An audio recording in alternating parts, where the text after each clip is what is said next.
Hello, mga kamaster, maraming salamat po sa lahat ng tumatangkilik ng The Secretly Rich Man, Gerald Crawford Story. Paki-follow and subscribe mga master para sa mga susunod pang mga kabanata. Isa pala akong rich kid. By 2 years is body. Kabanata 2401. Ang katotohanan na ang lahat ng 7 sa kanila ay nabigo upang ihinto ang nag-iisang aura blade na ginawa para sa isang tunay na karanasan sa pagdurog ng kaluluwa. Hindi alintana, kahit na ang mga walang magawa na lalaki ay nagawang yumigtad sa oras, ang kanilang pagkilos ay naiwan si Isaac na ganap na nakalantad. Nang masaksak, umungol si Isaac sa sakit bago sumabog sa isang ulap ng alikabok na halos 1 segundo mamaya.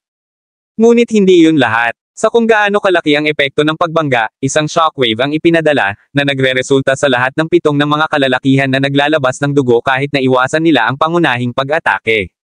As such, gayong kapangyarihan. Ano ang isang malakas na aura blade? Natigil ang 6 na matatanda sa parehong kakilakilabot at pagkabigla. Si Jackson, gayunpaman, ay napuno ng kalungkutan habang siya ay nagbulong, Isaac. Hindi man lang pinoproseso ang pagdurusa ni Jackson, ang 6 na matatanda ay nagpalitan na ng mga sulyap tulad ng sinabi nila, ang pag-atake ba talaga mula kay Gerald? Paano ito magiging mataas ang kanyang paglilinang? Panipi. Matapos ang kanilang nasaksihan lamang, natutuwa sila na pinili nilang anyayahan ang mga matatanda ng sekta ng Thunder Sword upang hawakan ang sitwasyon sa halip na mabilis na makitungo sa batang lalaki, kung sila ay sumama sa huli, ang kanilang pamilya ay tiyak na mapapatay ngayon.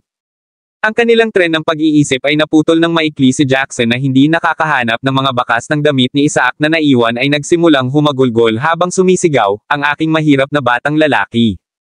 Kontrolin ang iyong sarili, Jackson. Si Gerald ay maaaring malapit. Kahit na tinanggap niya ang aming paanyaya sa tunggalian, malinaw na hindi niya balak na malaya ang anuman sa amin. Sa sinabi nito, mangyaring, huminahon ka. Sinabi ng isa sa mga matatanda sa isang nakakatakot na tono. Sa totoo lang, mayroong isang dahilan kung bakit sinabi ng mga tao na kakulangan ng pagtitiis sa maliliit na bagay sa huli ay nakakagambala sa mas malaking plano. Kung sisimulan natin ang labanan ng maaga, magkakaroon lamang siya ng maraming mga kadahilanan upang puksain tayo ng mas maaga. Sa puntong iyon, magiging walang silbi kahit na ang mga mula sa sekta ng Thunder Sword ay dumating. Kailangan mong tiisin ito, nagdagdag ng isa pang nakatatanda. Kahit na natatakot sila sa pinakamasama, si Gerald mismo ay hindi nagpaplano sa pagpatay pa sa kanila ngayon. Matapos mapupuksa sina Yasmin at Well, mabilis na tinulungan ni Gerald si Harper na paalisan ang lason bago ipadala siya sa ospital upang mabawi. Nanginginig ang kanyang ulo, ang batang lalaki ay hindi makakatulong ngunit magbulong, pag-isipan na ang maliit na pamilyang ito ay nang ahas na sumalungat sa akin, sigurado ako na may tumutulong sa kanila sa likod ng mga eksena. Natapos na ni Gerald na basahin ang lahat ng mga libro na ibinigay sa kanya ni Walter kamakailan, na ang dahilan kung bakit alam niya na ang paglilinang na kaharian ay medyo sariling independenteng mundo. Kahit na matatagpuan pa rin ito sa mundo, ang mga mula sa kaharian ay hindi kailanman nakikibahagi sa anumang bagay na may kaugnayan sa sekular na mundo. Ito ay simpleng hindi nakasulat na panuntunan ng kaharian ng paglilinang. Dahil dito, kahit na maraming mga nagtatanim ng mga pamilya tulad ng mga Zeman sa buong mundo, ang mga pangkaraniwan ay hindi alam ito. Siyempre, kasama dito ang paglilinang ng mga pamilya at sekta sa Weston. Ang pagsasalita tungkol sa Weston, kahit na maraming mga pamilya dito ang nagsanay ng kanilang mga katawan hanggang sa matinding, hindi sila technically true, na mga magsasaka. Sa pag-iisip, kahit na misteryoso sila, itinuturing pa rin silang bahagi ng sekular na mundo, at pinapayagan na makipag-ugnay sa mga tao doon. Ang mataas na matatanda ng 3 malalaking pamilya sa Yanem ay magagandang halimbawa nito. Kahit na naisip nila na sila ay mga magsasaka, talagang hindi sila. Nakalulungkot, hindi madaling sabihin maliban kung ang mga taong ito ay talagang nakipaglaban. Alinmang paraan, iniisip ni Gerald ang lahat ng ito dahil nagtaka siya kung ang mga Morning Stars ay talagang may suporta mula sa mga tunay na magsasaka. Kabanata 2402. Ang pag-iisip ng tren ni Gerald ay naputol ng makarinig siya ng isang kumatok sa pintuan ng kanyang tanggapan. Di nagtagal, pumasok si Aiden bago sabihin, kapatid na si Gerald. Nakatanggap ako ng isang tawag na nagsasabi na bumalik si Professor Boyle. Kasalukuyan siyang nasa manor, sariwang kubo. Panipi. Oh, dalhin mo ako sa kanya. Panipi. Ito ay bandang tanghali nang dumating ang duo sa Fresh Cottage. Kahit na mula sa malayo, maaari na nilang makita ang lahat ng mga uri ng mga halaman at kahit na mga artificial na bundok sa loob ng mga bakuran ng manor. Ang bawat halaman ay tila may sariling espesyal na lugar, at kung makakakita sila ng mga bagay mula sa isang aerial view, tiyak na masasabi ng duo na ang lahat ay inayos upang magmukhang isang walong diagram. Tulad ng iyong nahulaan ngayon, si Professor Boyle ay naiiba sa iba pang mga eksperto ng paksa, sabi ni Aidan. Shock lang bilang tugon, sumagot lang si Gerald, tiyak na isa siya sa mga mas may karanasan, sigurado iyon. Kahit na hindi ito sinabi ni Gerald, nalaman na niya na inayos ni Professor Boyle ang kanyang hardin sa hugis ng isang forma sayon. Kung tungkol sa kung ano ang pagbuo para kay Gerald ay talagang hindi nais na mag-isip ng labis dito. Ito ay sa sandaling iyon nang ang isang magalang na naghahanap ng binata ay lumakad papunta sa duo at yumuko bago sabihin, G. Baker at G. Crawford, ipinapalagay ko. Inaasahan ka ni Professor Boyle. Panipi. Humantong ba ang daan, sagot ni Aiden, na hinihimok ang binata na pamunuan sila sa buong hardin at papunta sa parlor makalipas ang ilang sandali, binati sila ng paningin ni Professor Boyle na may ilang tsaa sa harap niya. Kahit na ang lalaki ay tila nasa kanyang mga 70, nakikita ni Gerald na ang kanyang mga mata ay medyo masigla.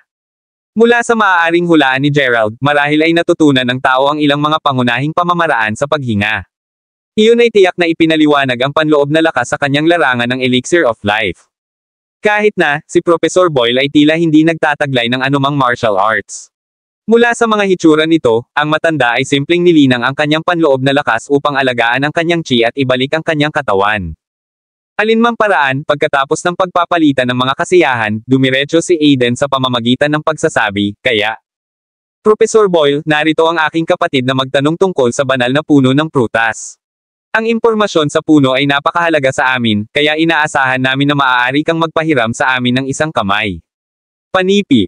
Oh, kaya iyon ang tawag mo rito. Habang isinasagawa ang aking pananaliksik, tinawag ko ito na puno ng espiritu ng phoenix sa halip dahil ang istruktura ng trunk at mga sanga ay kahawig ng isang phoenix. Alinmang paraan, nabasa ko muna ang tungkol sa puno sa ilang mga sinaunang libro. Kung hindi ito para sa insidente noong nakaraang taon, marahil ay hindi ko na maalala ang tungkol sa puno nang una kang lumapit sa akin na nagtanong tungkol dito. Pagkatapos ng lahat, nawala ang puno, at pagkatapos ng matagal, halos walang impormasyon tungkol dito. Ano pa, ang puno ay hindi nagkakahalaga ng pag-aaral. Ipinaliwanag si Professor Boyle. Isang insidente. Tanong ni Gerald. Oo. Well, ito ay tungkol sa isang taon na ang nakalilipas ng ang isang babae na may pangalan na Phoebe Willow ay nagpadala sa akin ng isang sulat, humihingi ng tulong upang hanapin ang puno ng espiritu ng Phoenix. Sa loob ng liham, ay isang mahalagang detalye na nakasaad na hindi lamang ang sinaunang puno ay umiiral pa rin, ngunit nagbubunga din ito ng isang beses sa bawat dekada para sa kawalang hanggan. Sa kasamaang palad, ang lokasyon ng puno ay napakalayo ng radar na kahit na ang matalino na si Phoebe ay nakahanap ito, na nagreresulta sa kanya na humihingi ng tulong sa akin. Panipi. Nararapat na si Aiden ay sa halip ay interesado sa paksa, pagkatapos ay idinagdag ni Professor Boyle, para sa konteksto, si Miss Willow ang naging mag-aaral ko sa isang taon kung mas bata siya. Sa pag-iisip nito, hinuhulaan ko na dapat siya ay nasa kanyang mga 40s ngayon, anuman, mayroon siyang napakalaking kaalaman sa larangan ng botany. Ang masasamang higit pa kaysa sa mayroon ako. Pagkatapos ng lahat, nagawa niyang pangalanan at sabihin sa akin ang kasaysayan ng maraming mga sinaunang halaman na hindi ko pa naririnig. Panipi.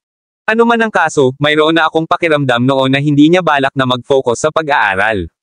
Totoo, hindi nagtagal nang siya at ang kanyang kasintahan ay lumabag sa maraming malubhang patakaran sa universidad bago umalis sa kolehiyo. Kasunod nito, nawalan ako ng pakikipag-ugnay sa kanya hanggang sa araw na ipinadala niya sa akin ang liham na iyon. Panipi.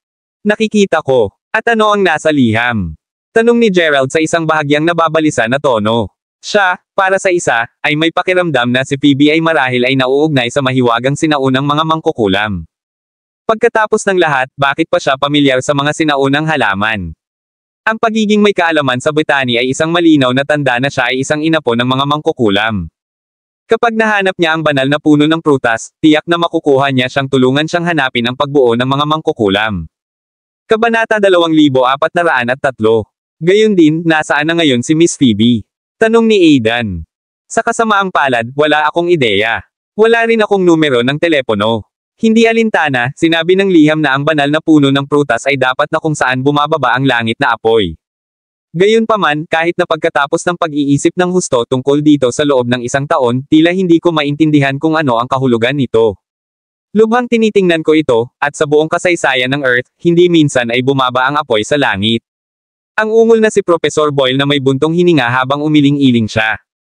Habang hindi ko maisip ang isang lugar na tumutugma sa paglalarawan na iyon, alam ko sa isang katotohanan na ang banal na puno ng prutas ay nasa hilagang disyerto, sagot ni Gerald. Bakit ganon? Tanong ng nagulat na si Professor Boyle. Mayroon akong mga dahilan. Hindi alintana, pinaplano kong gamitin ang lahat ng aking mga mapagkukunan upang sakupin ang North Desert para sa banal na puno ng prutas. Dapat kong hanapin ito sa lahat ng mga gastos. Hindi alintana dahil ang mga bagay ay dumating dito, nagmumungkahi ako ng isang panukala. Mahalaga, makikipagtulungan ako sa iyo upang hanapin ang puno, ngunit bilang kapalit, makakatulong ka na hanapin si Miss Willow para sa akin. Tawagin itong isang pangangaso, ngunit mayroon lamang akong pakiramdam na siya ay mula sa isang mahiwagang pamilya, sagot ni Gerald. Kahit na alam ni Gerald na ang paghahanap ng puno ay magiging tulad ng paghahanap ng isang karayom sa isang haystack, wala talaga siyang ibang pagpipilian.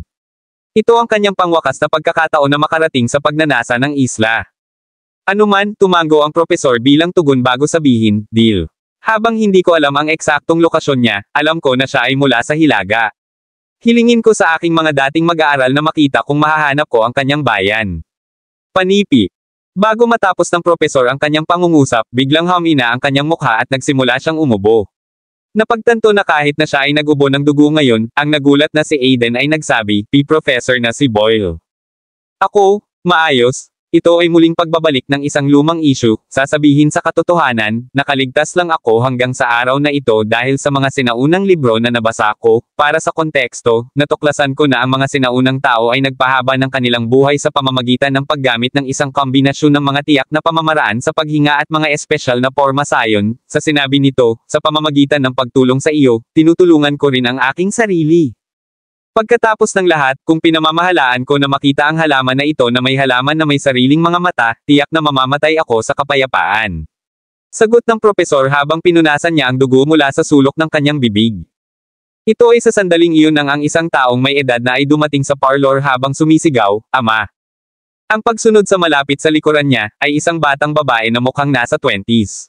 Nang makita ang lahat ng dugo na naipalabas ng propesor, tumakbo ang babae patungo sa kanya bago magtanong sa isang nababahala na tono, tama ka ba, lolo? Panipi. Mabubuhay ako, sagot ni Professor Boyle habang inalis niya ang kanyang kamay sa katiyakan. Naturally, ang gitnang may edad na tao ay hindi maniniwala na. Gamit nito, sinulyapan niya si Aiden bago mag-scowlang, hindi pantay-pantay, marami. Ang aking ama ay nagkasakit ng ilang sandali ngayon, at hindi siya pinapayagan na pilitin ang kanyang isip. Ngunit narito ka, nakakagambala sa kanya. Mangyaring umalis ng sabay-sabay. Panipi. Isipin ang iyong kaugalian, Fable. Mayroon kaming mahalagang negosyo na dadalo. Retort ang propesor. Ngayon ay nakangiti ng mapait, kinuha ni Gerald ang pagkakataon na sabihin, upang linawin, G. Boyle, hindi namin inaasahan ang tulong ng libre.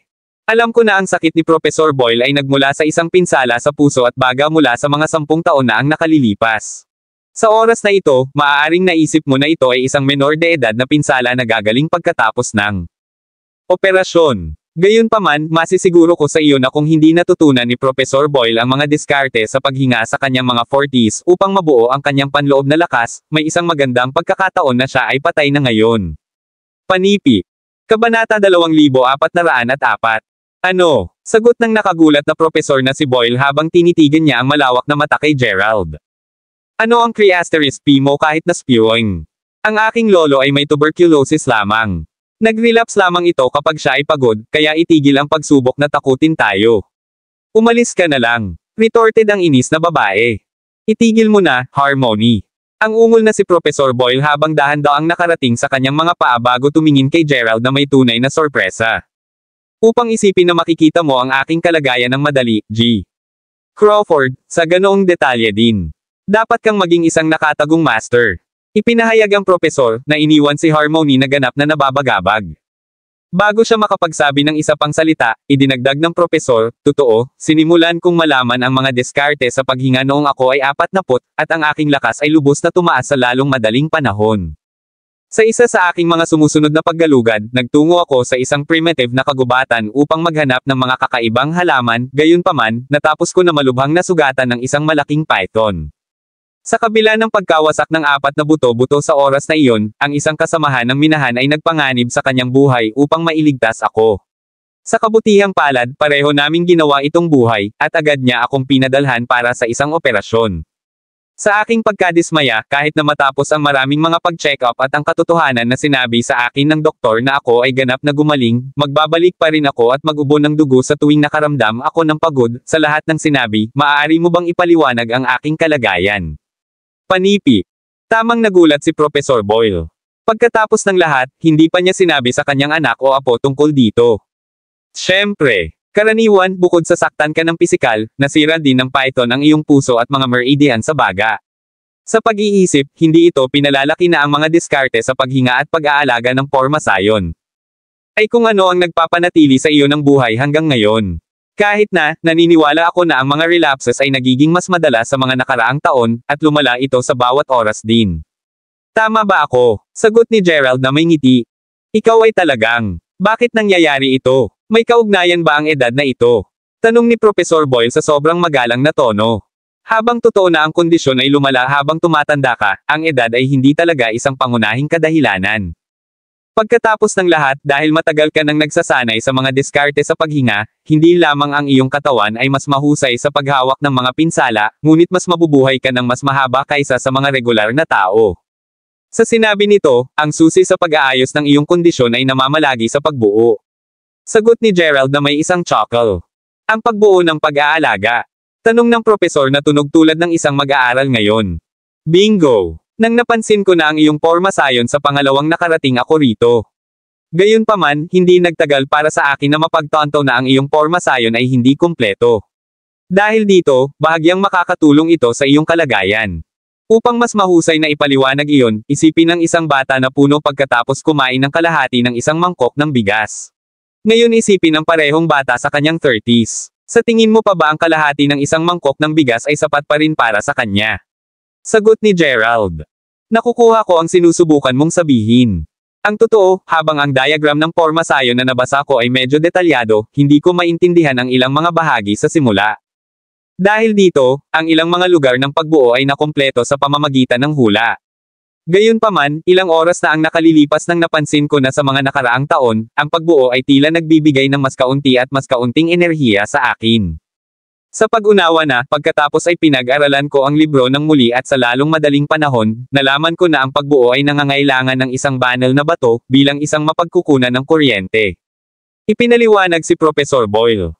Sa katunayan, ilang taon na ang nakalilipas nang sabihin sa amin ng aking ama na maghanap ng isang banal na bato. Sa kasamaang palad, hindi kami makakakuha ng anumang mga balita tungkol dito sa loob ng maraming taon, iyon ay, hanggang sa nalaman kong ang mga morning stars ay maraming mga banal na bato na nakatago. Nakalulungkot, kahit gaano pa ako nais na magbayad, tumanggi silang magbigay ng anumang sa akin. Idinagdag ni Fable habang umiling-iling siya. Sa puntong ito, kahit na siya ay kumikilos ng magalang kay Gerald. Tapat na natutuwa ako na hindi nila ginawa. Pagkatapos ng lahat, habang totoo na ang epekto ng pormasayon ay doble sa tulong ng mga banal na bato, gamit ang isang banal na bato sa isang hindi kumpletong pormasayon ay papatayin ka sa ilang segundo. Sagot ni Gerald. Kabanata 2405. Iyon, binulong ang nagulat na si Professor Boyle. Nanginginig ang kanyang ulo ng isang ngiti, sumagot lang si Gerald, dadalhin mo ako sa iyong hardin upang makakuha ako ng tamang pagtingin sa iyong pormasayon, Professor. Kapag ang lahat ay nasa likuran, huminga ng malalim si Aidan. Agad na nakakaramdam ng pag-refresh, sinenyasan siya na bulalas, ang aking salita. Taya ko ang paglilinang sa naturang kapaligiran ay doble ang mga epekto nito. Panipi.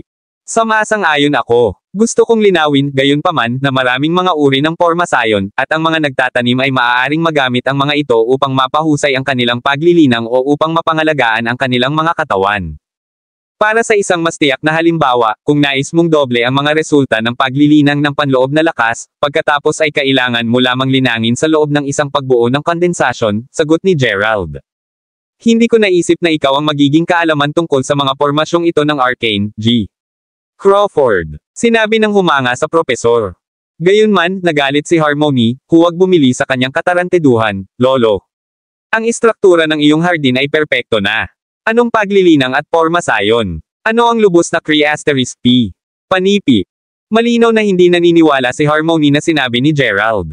Pagkatapos ng lahat, bakit siya kumikilos tulad ng isang matandang lalaki noong siya ay marahil sa paligid ng parehong edad na siya? Para sa mga hindi nakakaalam ng mas mahusay, marahil ay iniisip nila na si Gerald ay isang propesor.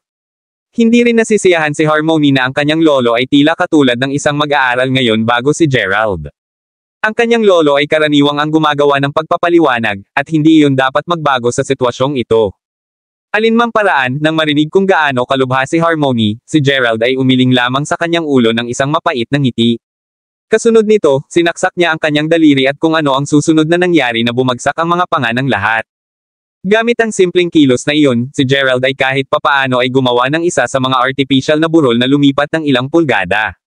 Ha! Bulalas ang stupefied Harmony habang si Professor Boyle ay natitisod sa kanyang pagkabigla. Hindi pinapansin ang kanilang sorpresa, si Gerald ay nagpatuloy lamang sa paglipat ng ilang mas artificial na mga burol.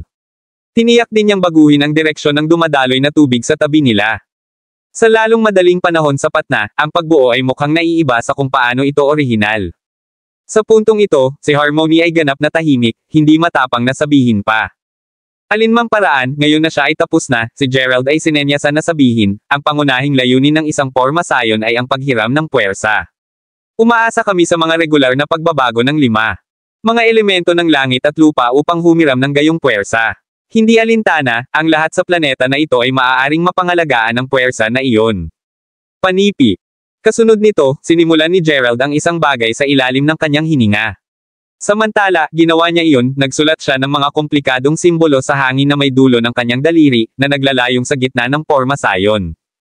Ang bawat simbolo ng spell ay inilagay sa iba't ibang mga lugar ng pagbuo at sa sandaling nakuha niya ang pangwakas na simbolo, sinabi ni Gerald, well, kumpleto na ang pagbuo ngayon.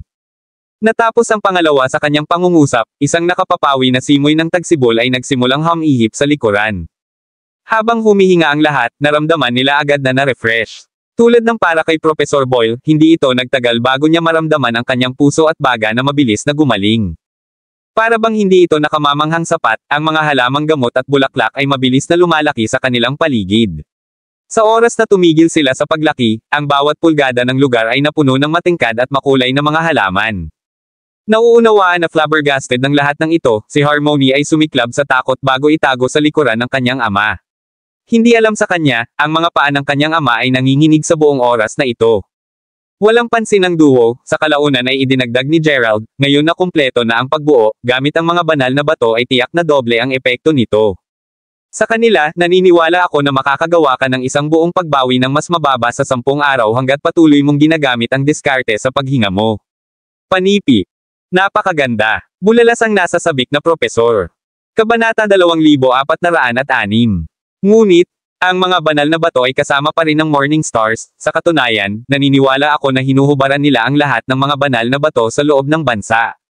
Pag-isipan mo ito, naalala ko ang mga miyembro ng kanilang pamilya na gumagamit ng isang mas advanced na pamamaraan sa paghinga kumpara sa aking ama, ito ba ang dahilan kung bakit kailangan nila ang lahat ng mga bato? Tanong ni Fable. Duda ito, hindi nila kakailanganin na marami lamang upang linangin. Ngayon alam ko na ang sukat ng kanilang pag-iikot, gayunpaman, naniniwala ako na maaaring ihahanda nila sila para sa isa pang partido na sinusuportahan sila. Sa tabi nito, hindi mo kailangang mag-alala. Ang kailangan mo lang gawin pagkatapos nito ay sundin si Aiden sa kanilang manor at ipakita sa kanila kung ano ang ibibigay ko sa iyo. Tiyak na masumunod sila sa pagbibigay sa iyo ng ilang mga banal na bato sa puntong iyon. Kailangan ni Aiden ang ilan sa mga bato para sa kanyang paglilinang, sagot ni Gerald. Parang plano. Kahit na, ano ba talaga ang dinadala natin sa amin? Tanong ni Aidan. Sa pagtingin sa kung gaano ka-curious silang lahat, si Gerald ay lumakad lamang sa bulwagan at kumuha ng isang piraso ng papel pati na rin isang panulat. Kasunod nito, isinulat niya, Gerald Crawford, sa papel. Para kay Gerald, ito ang kailangan niya upang makuha ang mga Morning Stars upang ibigay ang mga ito ng hindi bababa sa 100 banal na bato. Kahit na ito ay iniwan ng Fable na lubos na nalilito, si Aiden ay tumango lamang ng may kumpiyansa. Ang paglipat pabalik kay Jackson, nalubog pa rin siya sa kalungkutan pabalik sa kanyang manor. Upang isipin na nawala na ang dalawa sa kanyang mga anak nang halos hindi na bumalik si Gerald sa loob ng 2 araw, ito ay tunay na nakakabagbag damdamin. Ang mga matatanda ng sekta ng Thunder Sword ay mas mahusay na dumating sa lalong madaling panahon, kung hindi man, maaaring ipagpaliban natin ang piging ng kaarawan sa araw pagkatapos bukas. Grumbled ang galit na si Jackson. Bilang tugon, ang 6 na matatanda ay tumango lamang sa pag-aalangan. Mula sa lahat ng nangyari, tila hindi interesado si Gerald na malaya ang kanilang pamilya. Matapos ang isang maikling pagpos, sinenyasan ng pangatlong nakatatanda na sabihin sa isang matigas na tono, kung ang lahat ay nabigo, tandaan na bukod sa pagkolekta ng mga banal na bato para sa sekta ng Thunder Sword, ang Morning Stars ay may isa pang mahalagang misyon. Hindi ka maaaring sabihin, ang nalock namin. Pangatlong kapatid, nagalit ka na ba? Ang pag-uusap lamang tungkol dito ay isang bawal na, subalit maglakas loob kang iminumungkahi na hayaan namin siyang malaya. Nag-retort ng pangalawang nakatatanda na ang mukha ay naging matigas. Tama ang pangalawang kapatid. Siya ay maaaring mas malakas kaysa sa mga mula sa Thunder Sword Sect, at bukod sa, responsable tayo sa pag-iingat sa kanya. Kung ilalabas natin siya, potensyal siyang maging mas nakakatakot kaysa kay Gerald. Idinagdag ang Grand Elder habang umiling-iling siya. Ano ang dapat matakot? Siya ay pagkatapos lamang ni Gerald sa sandaling malaya siya, hindi kami. Bukod dito, ang sekta ng Thunder Sword ay marahil ay may kanilang mga makasalanang dahilan upang mapanood natin ang lunatic na iyon sa halip na gawin ito mismo. Ang teorya ko ay natatakot sila na maghaiganti siya sa kanila kung siya ay masira, kung bakit sila ginagamit sa amin bilang isang signal ng alarma. Sa ganoong paraan, magkakaroon sila ng oras upang yumapekto habang ang maniac ay nakatuon sa pagpatay sa amin. Sagot ng pangatlong nakatatanda. Itigil ang pag-uusap na ito. Hindi ko ito papayagan. Ipinahayag na si Jackson nang makarating siya sa kanyang mga paa habang nanginginig ang kanyang ulo. Kaagad pagkatapos niyang sabihin iyon, isang butler ang lumapit sa kanila habang sabik na sumigaw, "Be bad news, Master." Magpatuloy, ungol ni Jackson habang ang kanyang mga mata ay nahulog sa papel sa nanginginig na kamay ng butler. Matapos ang isang gulp, ang butler pagkatapos ay nagbulong, ang mga kalalakihan ng J. Gerald ay nasa labas, sinabi nila sa akin na ipakita sa iyo ito, at kapalit, humihiling sila ng 100 banal na bato. Sila ano? Bulalas ni Jackson na nagngangalit na sa galit. Maging ang 6 na matatanda ay naiihi nang makita nila ang buong pangalan ni Gerald sa papel. Aktibong pinipigilan ang kanyang galit, si Second Elder ay sinenyasan na umungol, 100 piraso. Kung hiningi lang siya ng 10, maaari nating ibigay sa kanya na kahit na laban sa aming kasunduan sa Thunder Sword Sect. Wala bang ideya ang batang iyon na mayroon tayo? Pinamamahalaang lamang na magtipon ng 109 na banal na bato pagkatapos maghanap ng walang tigil sa loob ng 3 taon. Panipi. Tandaan, ang sekta ng Thunder Sword ay nagbigay sa amin ng 5 taon upang mangolekta ng 120 sa kanila. Sa kung gaano sila kahirap makuha, nawalan ako ng bilang ng kung gaano karaming mga alagad ang nasugatan o pinatay kahit na makuha ang mga bato na mayroon tayo ngayon. Sa sinabi nito, malinaw na tumatawid si Gerald sa linya dito. Yelled Grand Elder. Habang kami ay pansamantalang ligtas kung ibigay natin ang mga banal na bato, ang sekta ng Thunder Sword ay magkakaroon ng ating mga ulo. Ito ba ang paraan ng Diyos na sabihin na dapat na nating tapusin ang ating pamilya? Hindi na ito bagay kung mamatay tayo, ngunit kailan? Pinahirin ng natitirang mga matatanda bilang si Jackson na bumalik sa kanyang upuan na nakastar sa papel, ganap na nawawala ang mga salita. Hindi kami namamatay anumang oras sa lalong madaling panahon. Mayroon pa tayong triumph card na iyon. Ipinahayag na pangatlong nakatatanda habang sinampal niya ang kanyang kamay sa mesa. Kabanata 2407. Ikaw ba nagmumungkahi na sundin namin ang iyong naunang plano? Tanong ni Grand Elder habang ang lahat ay nagpalitan ng nag-aalala na sulyap. Ako. Ito ay Gerald o sa amin. Ilabas niya siya. Sagot ng pangatlong nakatatanda. Matapos ang isang maikling pagpos, kalaunan ay sinampal ni Jackson ang kanyang mga kamay laban sa mesa bago sumigaw, "Fine. Kung may mali, madadalo lang natin ang mga kahihinatnan. Magpatuloy tayo sa plano." Panipi. Samasang-ayon ako. Idinagdag ni Grand Elder na may tumango. Ito ay isang bagay ng buhay at kamatayan. Matapos ang isang mahabang talakayan, ang grupo ng mga kalalakihan ay nakakuha ng susi at tumungo sa piitan ng Morningstar Manor. Mayroong 18 pintuan na humahantong sa piitan, bawat isa ay sapat na booby trap at ang ilan ay nabuklad pa ng mga porma sayon. Ito ay upang maiwasan ang hindi autorisadong pagpasok at upang gawin itong hindi kapani-paniwalang mahirap para sa mga pagtatangka sa pagtakas. Alinmang paraan, pagkatapos na dumaan sa mga pintuan na iyon, natagpuan ng grupo ang kanilang mga sarili sa isang cavern. Malapit na sila ngayon kung saan nakakulong ang lunatic na ito ay tumagal lamang ng ilang sandali bago dumating ang grupo sa isang hemispherical cave na napapalibutan ng mga pormasayo na nagbigay ng napakalaking pagpatay na hangarin pati na rin ang isang maalamat na banal na espiritu. Ang loob ng yungib mismo ay kahawig ng isang parisukat na templo, at sa gitna ng parisukat na iyon ay isang parisukat na dambana na may hugis singsing na lawa na nakapalibot dito. Sa taas ng dambana, lumuhad ng isang kulay abo na may buhok na elder na ang mga clavicle ay tinusok ng 36 na kadena ng bakal. Sa kung gaano makapal ang kanyang balbas, matapat silang kahawig ng mga overgrown na damo. Hindi alintana nang mapansin ang pagkakaroon ng grupo, malamig na sumigaw ang matandang lalaki, at narito ko naisip kung sino ito. Kaya, ikaw lang ang mga mortal. Bakit ka nandito? Ang mga rascals ba mula sa order ng sekta ng Thunder Sword? Ikaw na kumuha ng buhay ko. Kung gayon, hindi ko nais na maging ibig sabihin, ngunit ang iyong maliit na grupo ay hindi kahit na mag-alis sa akin. Kung gusto nila akong patay ng labis, kunin ang sekta ng Thunder Sword upang wakasan ako mismo. Panipi. Kasunod nito, ang matandang lalaki ay tumawa ng maniacally, na nag-uudyok sa lahat ng 7 sa kanila na umiwas. Sa kalaunan, gayunpaman, si Jackson ay bumagsak bago sabihin, mangyaring huwag magalit, Senior Moldel, hindi kami maglakas loob na kunin ang iyong buhay. Ang pag-iingat sa iyo ay bahagi lamang ng aming mga order. Sa pag-iisip nito, patawarin mo kami. Panipi. Sa katunayan, ang Senior Moldel ay alam na natin na ang iyong paglilinang ay hindi magkatugma, kaya hindi kami kailanman gumawa ng anumang bagay na bastos sa iyo. Idinagdag ni Grand Elder na may bow. Gupitin ang Criasteris P at makarating sa punto.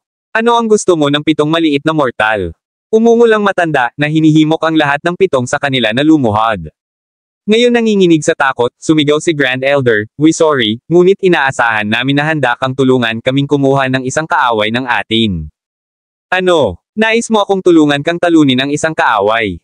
Niloloko ba ako ng aking mga tainga matapos na may lock dito sa loob ng 30 taon? Ang mga Thunder Sword B** starts ay ang iyong mga Panginoon, hindi.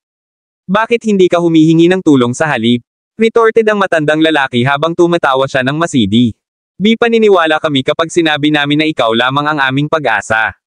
Kung tumanggi kang tumulong, marahil ay mamamatay tayo ngayong gabi. Sagot ni Jackson. Kung pipiliin mong tumulong, handa kaming mag-alok sa iyo ng isang maikling panahon ng kalayaan.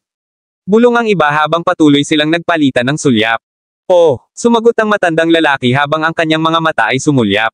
Naturally, hindi lamang siya interesado sa panandaliang kalayaan na ipinangako nila. Kabanata 2408. Habang hindi niya sasabihin na hindi sa kalayaan, may iba pa sa kanyang isipan. Para sa isa, ang katotohanan na ang 7 mortal na ito ay bumaba rito ng walang pahintulot mula sa sekta ng Thunder Sword ay naparusahan ng kamatayan. Sa pag-iisip nito, kung handa silang ipagsapalaran ang kanilang buhay upang pansamantalang pakawalan siya, kailangang sabihin na ang kaaway ay napakalakas.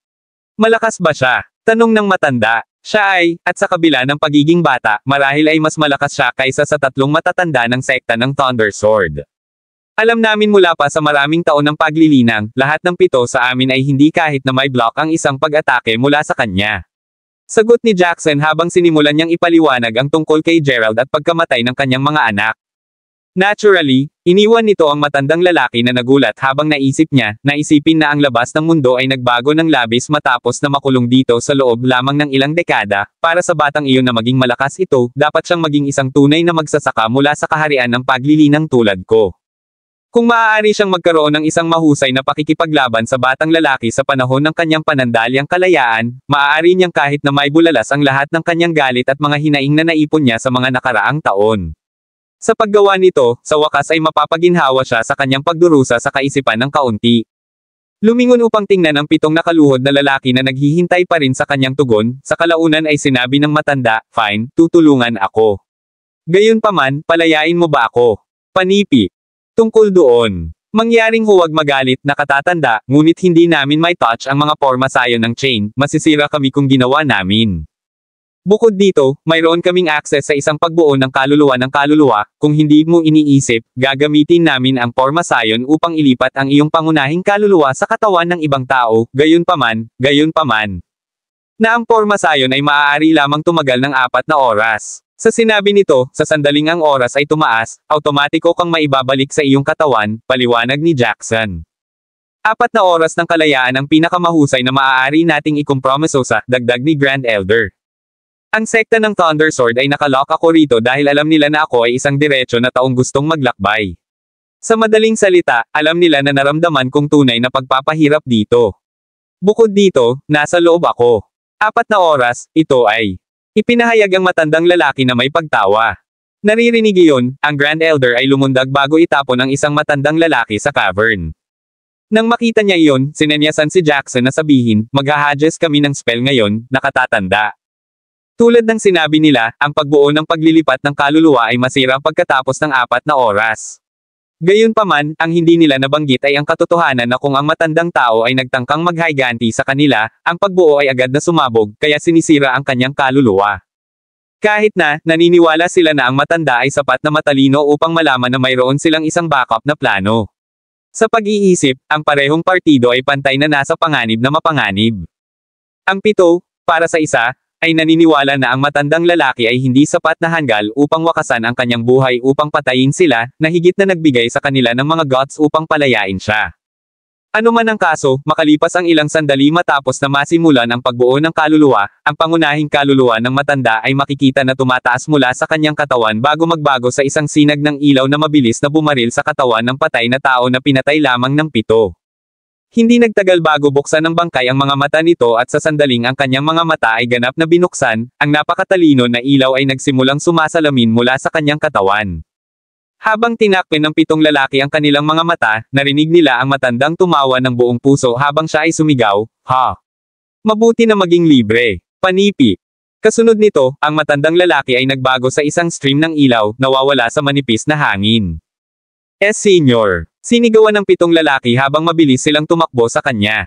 Ang Morningstar Manor ay itinayo sa kalahati ng isang bundok, at sa oras na sa wakas ay nahuli nila ang matandang lalaki sa likuran ng bundok, sila ay nasa oras lamang upang masaksihan siya na kumikinang na ginintoang sa isang pag-atake habang sumigaw, Thunderous Immobilite. Ang lahat ng mga ito ay maaari lamang sabihin ng malawak na mata habang ang matandang lalaki pagkatapos ay binaril ang isang napakalakas na light blade. Ito ba ang tunay na kapangyarihan ng maalamat na paglilinang? Ibinagsak ang lahat ng 7 sa kanilang sarili, lahat ay nagyelo sa pagkabigla. Kabanata 2409. Ito ay mga edad mula noong ako, si Linden Model, ay nadama ito. Halika rito. Kinutya si Linden nang lumingon siya upang tumingin sa 7 lalaki. Why yes, Senyor. Tanong ng mga kalalakihan habang maingat silang lumapit sa kanya. Bigyan mo ako ng kanyang address upang makitungo ako sa kanya. Gayon din, kakailanganin kita na gumawa ng isang bagay para sa akin bilang kapalit. Kung hindi ako makakatulong sa iyong problema. Sabi ni Linden na may isang sneer. Kahit na nagulat sila, pagkatapos mag-isip tungkol dito, tumango si Jackson bago sumagot, sige, Senyor. Mangyaring sabihin ang iyong kahilingan. Panipi. Alam kong inutusan ka na bantayan ako, kaya hindi ako hihiling na palayain. Sa kabaligtaran, naniniwala ako na ang aking kahilingan ay dapat na sapat na simple upang matupad. Kita nyo, habang nasa labas ako ng pagsasanay sa aking kabataan, nagkaroon ako ng anak sa sekular na mundo, at kalaunan ay sinimulan nila ang pamilyang Model na nagsagawa ng mga lihim na pamamaraan. Ako, para sa isa, ay naniniwala na ang kaalaman ay dapat na maipasa sa mga henerasyon, ngunit bukod sa nais ko kayong lahat na maghanap para sa aking mga inapo. Kung nakatagpo ka ng anuman, ipakita lamang sa kanila ang tabletang bato na ito at sabihin sa kanila na makilala ako. Mayroon akong isang hanay ng mga diskarte sa tayback upang maipasa sa kanila. Ipinaliwanag si Lindan. Kasunod nito, pinch niya ang kanyang mga daliri ng magkasama bago inukit ang ilang mga simbolo sa isang patag na bato. Kung ang mga inapo ang 7 lalaki ay natagpuan ang mga tunay na models, tiyak na maaari nilang matukoy ang mga simbolo. Napakahusay, Senyor. Nangangako kaming gawin ang makakaya namin. Panipi. Mabuti. Kapag naayos na ang lahat, tuturuan ko kayong lahat ng isang hanay ng mga diskarte sa paglilinang natataas ang iyong mga logro na ma-access ang kaharian ng paglilinang. Sagot ni Linden, na naging sanhi ng lahat ng 7 sa kanila na agad na mag-freeze muli. Matapos makipagpalitan ng sulyap, lahat sila ay lumuhad sa pasasalamat bago ibahagi ang lokasyon ni Gerald kay Lindan. Si Linden mismo ay nagbulong, ano ang isang kagiliw-giliw na batang lalaki na dapat maging, tingnan kung gaano kakalakas. Kasunod nito, si Linden ay naging isang ulap ng usok, ganap na mawala mula sa paningin. Bumalik sa manor sa Wayfair Mountain, sina Aiden at Leo na nagsasanay ng mga diskarte sa paglilinang na itinuro sa kanila ni Gerald ng halos 4 na oras na ngayon ay hindi makakatulong ngunit ngumiti. Malinaw na naghahanap ng mas mahusay kaysa sa dati, sinenyasan si Aiden na mag-exclaim, ang mga pamamaraan na ito ay kahanga-hangang. Sa totoo lang, tunay na mabait sa amin si Master. Sagot ng ngumisi kay Leo habang kiniskis niya ang likod ng kanyang ulo. Ang diskarte sa paghinga na iyon, nagbulong ng pangatlong tinig mula sa labas ng asol.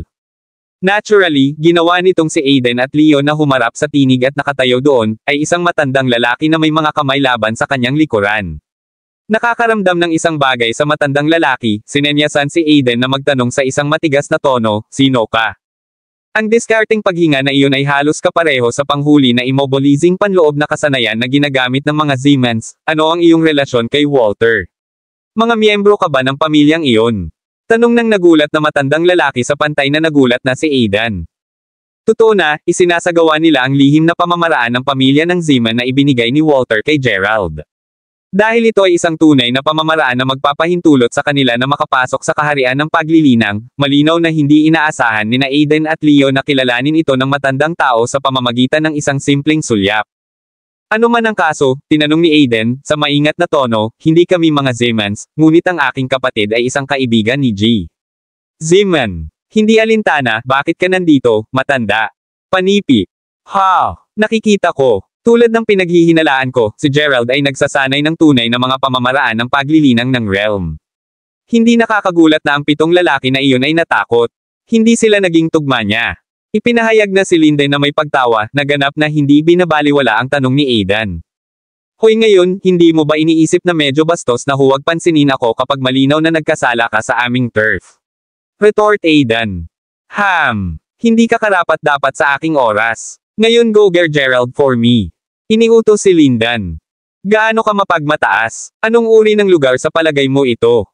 Kung hindi ka umalis ka agad, mayroon ka lamang nasisihin sa kung ano ang gagawin ko sa iyo. Kinutya si Aiden na ngayon ay napuno ng enerhiya sa isang tiwala na tono.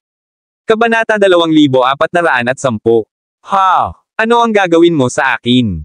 Upang isipin na ikaw ay mayabang na ito kapag sinimulan mo na lamang ang paglilinang ng iyong panloob na lakas.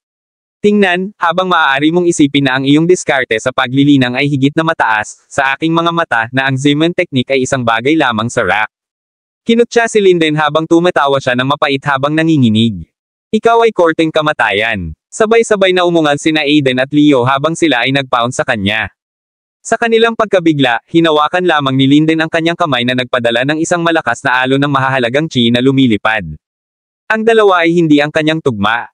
Nanunood habang sila ay itinapon sa hangin bago bumagsak sa lupa at naglabas ng dugo, sumagot si Linden, I save ito. Maswerte ka na hindi ako pumatay ng mga inosente. Kung hindi, ikaw ay patay na ngayon. Panipi. Bago tumugon ang duo, lahat ng tatlo sa kanila ay biglang nakarinig ng isang tinig na nagsasabing, oh, nandito kayong dalawa. Kung libre ka, kumuha ng tubig para sa akin. Gusto kong tubig ang mga halaman. Panipi. Kahit na ang tinig ay hindi lahat ng malakas, ang lahat ay tila magically maririnig ito ng malinaw.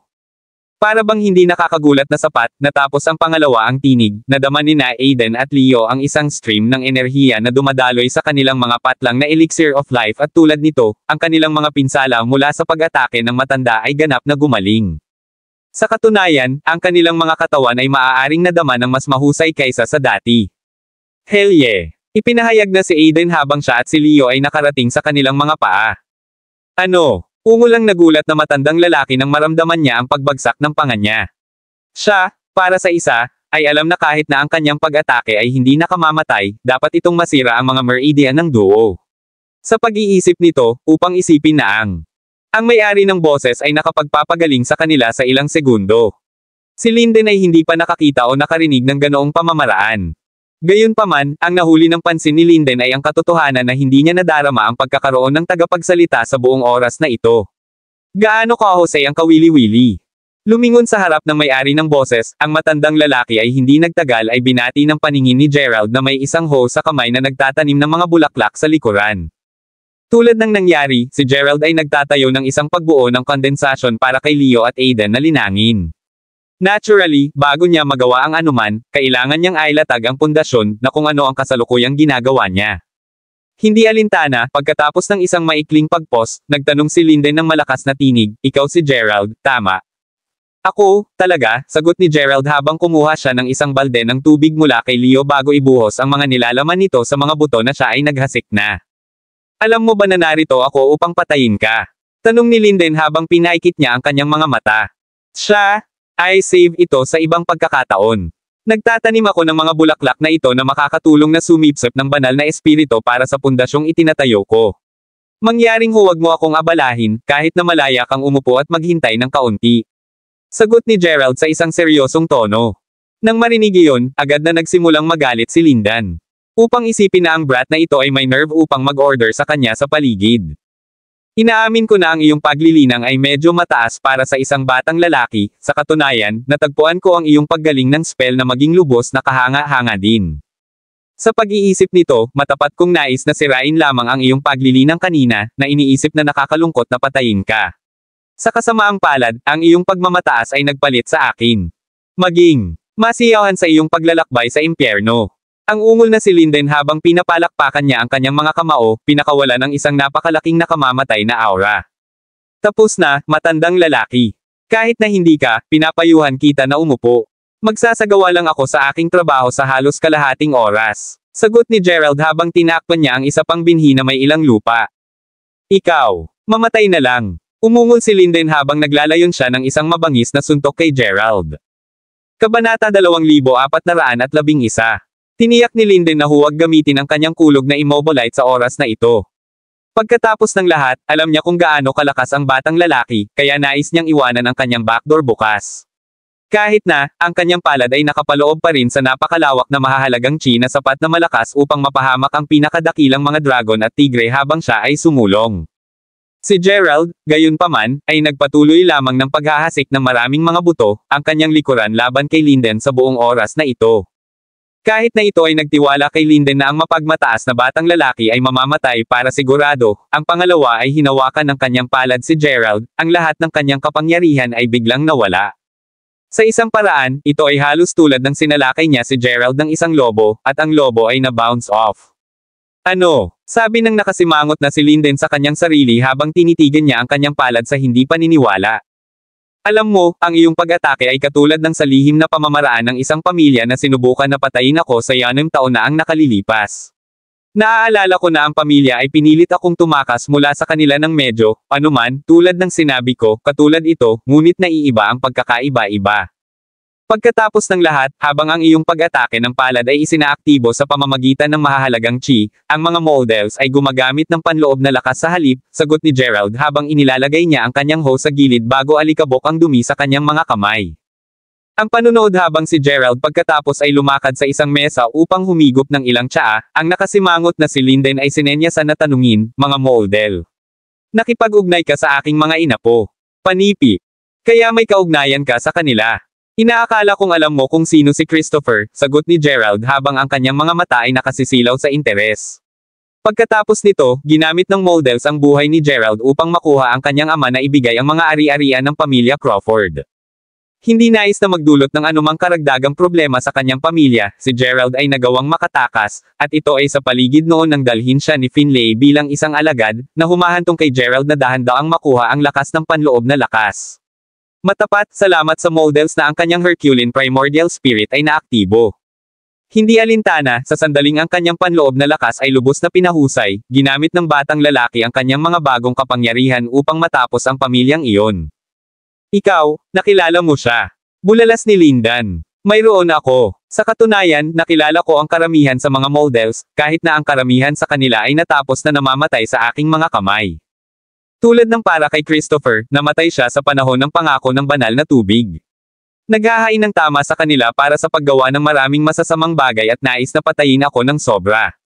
Kinutya si Gerald. Ikaw, ano, pinatay mo ang karamihan sa aking pamilya. Umungol ang galit na Lindan. Hindi pa niya napag-usapan ang ilang mahahalagang bagay sa kanila. Ngunit sinabi ni Gerald na halos patay na sila ngayon. Ang panunood habang sumisigaw si Linden sa paghihirap, sinenyasan si Aiden na mag-retort, ikaw, sa lahat ng tao, ay dapat malaman kung ano ang nagawa ng iyong pamilya. Marami silang darating. Panipi. Pagkatapos ng lahat, kung hindi hinabol ng models ang Crawfords pabalik noon, hindi na sumali si Aiden sa hukbo sa unang lugar. Tulad ng pag-aalaga ko kung ano ang iyong pangangatuwiran. Para sa pagpatay sa napakaraming mga miyembro ng aking pamilya, lahat kayo ay magbabayad sa iyong buhay. Umungol si Linden habang pinapalakpakan niya ang kanyang mga kamao at naglabas ng isang mas malaking pagsulong ng mahahalagang chi. Kinikilala ang pag-atake, sinenyasan si Gerald na sabihin, Ham. Hindi ba natanggal ang sekta ng Thunder Sword? Bakit ang isang malakas na magsasaka tulad ng buhay mo pa rin? Panipi. Bagaman hindi niya ito sinabi, ang mahahalagang chi at mga pamamaraan ni Linden ay kapansin-pansin na katulad ni Ryder, at alam ni Gerald sa isang katotohanan na natutunan ni Ryder ang karamihan sa kanyang mga galaw mula sa sekta ng Thunder Sword. Kung tungkol sa kung bakit niya masasabi, ito ay dahil lamang sa siya ay nabalot sa Ryder ng sapat na beses. Ano man ang kaso, matapos na pagpapakilos ang kanyang mahahalagang chi at pagpasok ng isang pag-atake, si Linden ay nag-retort, kaya alam mo pa ang tungkol sa sekta ng Thunder Sword. Mabuti, pagkatapos, papayagan kita na mamatay mula sa Thunderous Immobilite technique na nagsasanay ako sa loob ng edad. Panipi. Kasunod nito, ang kanyang aura ay lumago ng marahas na sina Aiden at Leo ay hindi makakatulong ngunit umatras sa takot. Nadama nila na kung malapit na sila sa napakalawak na aura, maaari itong patayin ang mga ito. Kabanata 2412. Bagaman lumalakas ang aura ni Linden sa pangalawa, tumayo lang si Gerald doon na tumawid ang kanyang mga braso, nanginginig ang kanyang ulo sa buong oras. Ikaw brat, gaano ka katapang na tumingin sa aking kulog na Immobilite? Ang ungol na si Linden naganap na nabuo ng isang aura blade ngayon. Habang totoo na ang diskarte sa Thunder Sword ay sa halip ay katangi-tangi, sa lahat ng katapatan, tanging ang pangwakas na tatlong estilo ay maaaring isaalang-alang na malakas. Sa kabila ng pagiging isang alagad ng sekta na iyon, tila hindi mo magagamit ang alinman sa tatlong estilo na iyon, o maaari mo. Kung ito ang huli, iminumungkahi ko ang paggamit ng kulog na pagdurog ng buto. Iyon, kahit papaano, ay mas malakas kaysa sa pag-atake na ginagamit mo. Binibiro si Gerald habang patuloy siyang umiling-iling. Ikaw di asterisk man anak. Para sa nakakahiya sa akin ng sobra, narito ang iyong one-way na ticket sa impyerno. Umungol si Linden habang tinipon niya ang lahat ng lakas na mayroon siya at inilunsad ang kanyang pag-atake. Sa sandaling iyon, ang buong lugar ay nagsimulang mag-quivering at kahit na ang mabagal na dumadaloy na mga ilog sa bundok ay hindi mapakali. Tulad ng para sa Aura Blade mismo, ang sumasabog na enerhiya ay nagdulot ng isang landas ng alikabok upang maulap ang hangin habang lumipad ito patungo sa Gerald. Bilang tugon, gayunpaman, pinalabas lamang ni Gerald ang kanyang kamay at sa pag-flick ng kanyang daliri sa dulo ng talam, ang Aura Blade ay ganap na singaw. Tulad ng para sa puwersa na dala ng Aura Blade, ipinadala ito na lumilipad pabalik patungo sa Linden, na naging dahilan upang matisod ang matandang tao bilang tugon. Sa oras na ang mga bagay ay nag-ayos ng kaunti, ang mga mata ni Linden ay pinalawak sa pagkabigla habang sinabi niya, ikaw, hindi ka maaaring maging isang master ng Domians, maaari mo ba? Ngunit hindi kailanman naging tulad ng isang batang master ng Domians. Bapa, wala itong kahulugan. Panipi, bakit hindi ito? Nagsasalita kung saan, may kaugnayan ka ba kay Ryder? Sagot ni Gerald habang siya ay nakaupo. Ikaw. Ang ungol na si Linden na inis sa kung paano kinukuha ng casual na Gerald ang lahat. Kahit na, hindi siya pumihil sa sinabi pa. Pagkatapos ng lahat, naintindihan niya na madaling tapusin siya ni Gerald kung gusto niya talaga.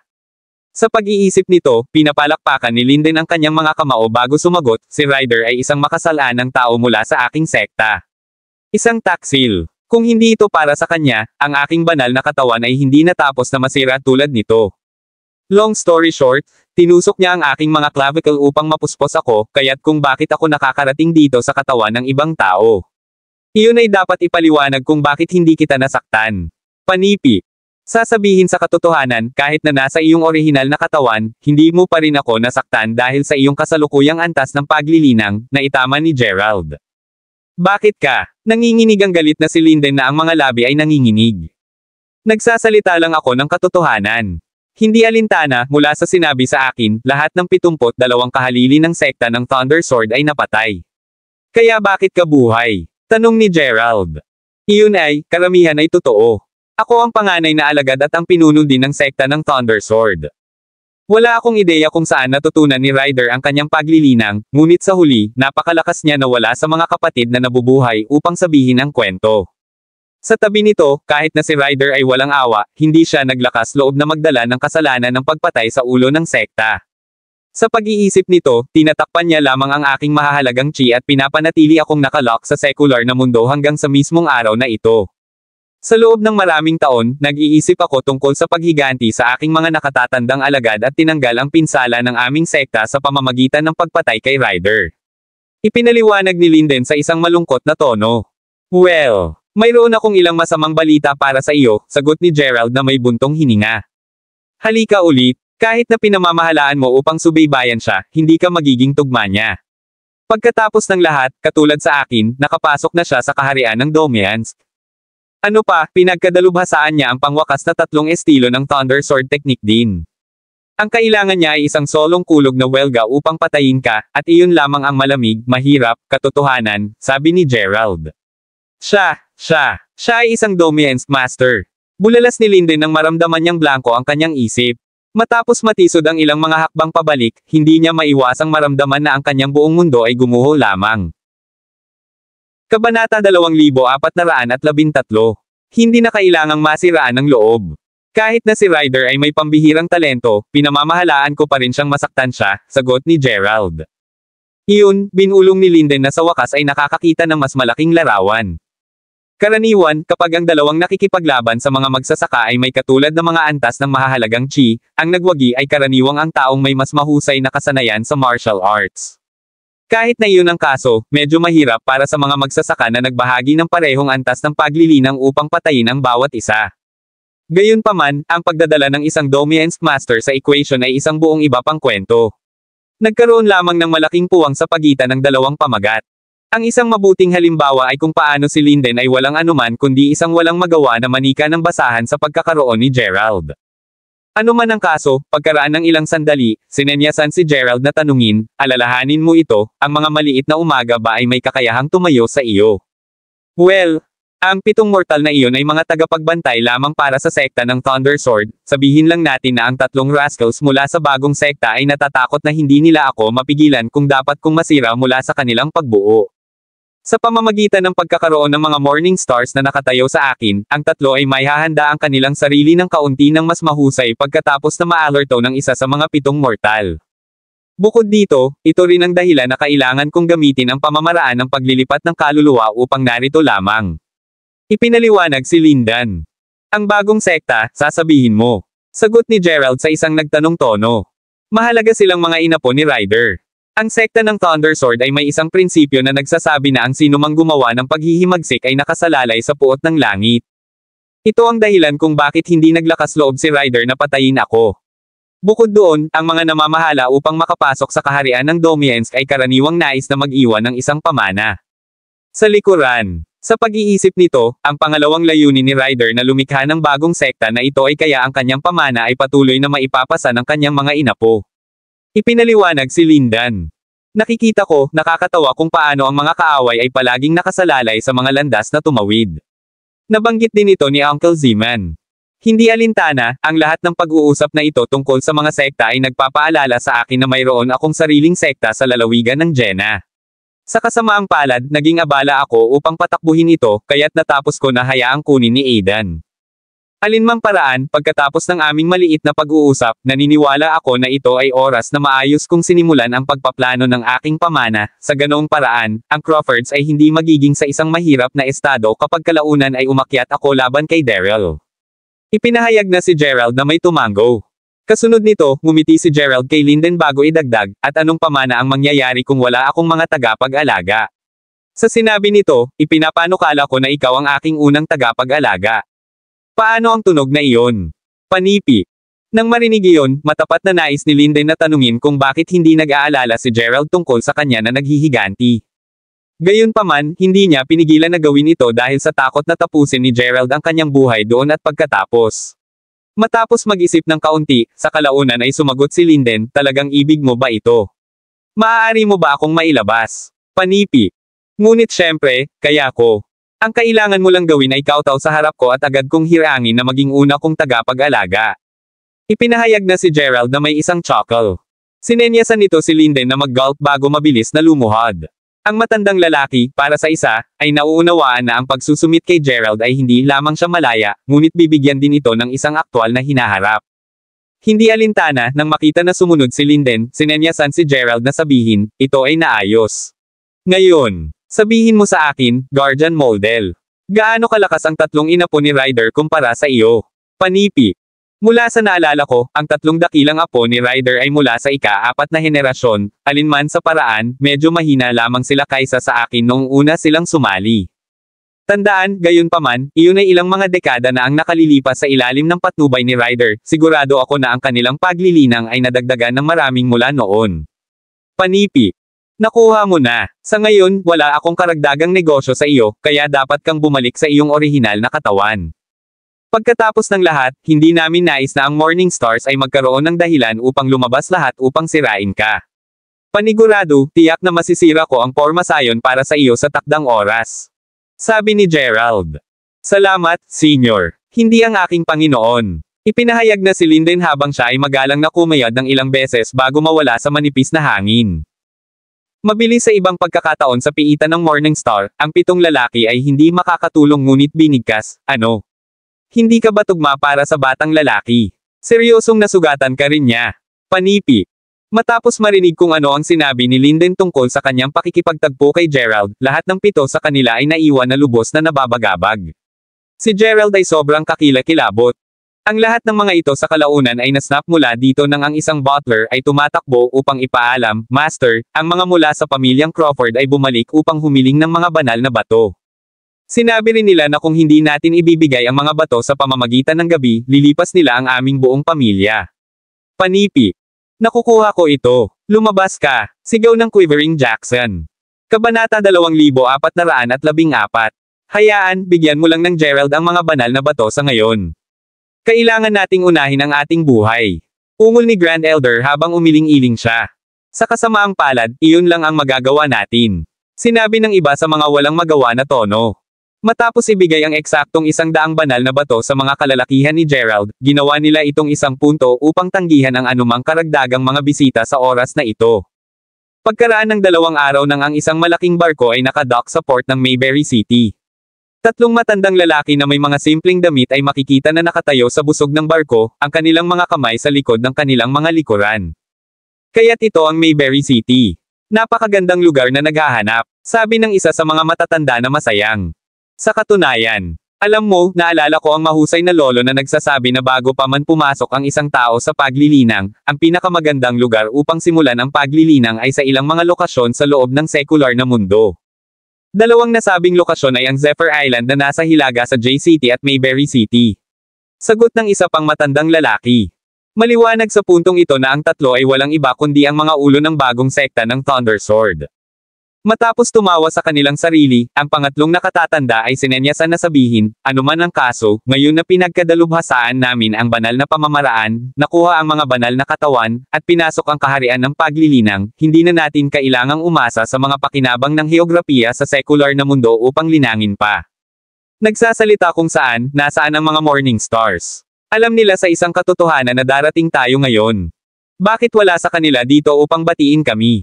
Gaano kabastos? Kinutya ang isa sa mga matatanda, na hinihimok silang lahat na biglang nakakaramdam ng pag-iihi. Sa palagay mo ba ito ay dahil natatakot sila sa malakas na kaaway?